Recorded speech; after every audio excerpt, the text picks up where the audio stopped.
بسم الله الرحمن الرحيم الحمد لله رب العالمين والصلاة والسلام على رسول الله ويوم الحاج عدي وبسلام يا سلام خير السلام عليكم ورحمة الله وبركاته. maanta waan ee farxisay saamad nool farxisay ilaaha taa farxiyo dib dambe dhartoona wadaqa saamad nool farxisay dunya aakhirad ilaaha taa farxiyo jazaakum allahu khayr ayo maasantahay kasaalad waa doorteenyaasha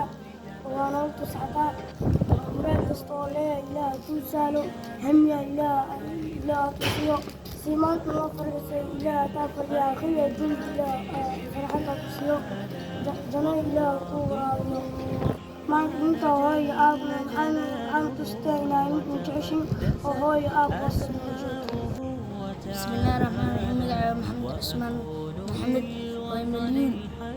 ويميلون وقدعيننا ما تفكي قشعرتا لو أسبوع دلكن ملخي واني سلام يا واني دعينا يا وانا فرحس إلا كافر حين قصائر أنا بحيرة الله قصية أنا قصود دعيننا دعين الله قوة مركز كهذا إله قصيرة ودعيننا كانت لا كافر هي يجب أن يرس ما تساعد ما قد كان لا قصير وحب جنا لا كورب وحب لا قصير ساعدنا لا كافر ساعدنا قد لا قصير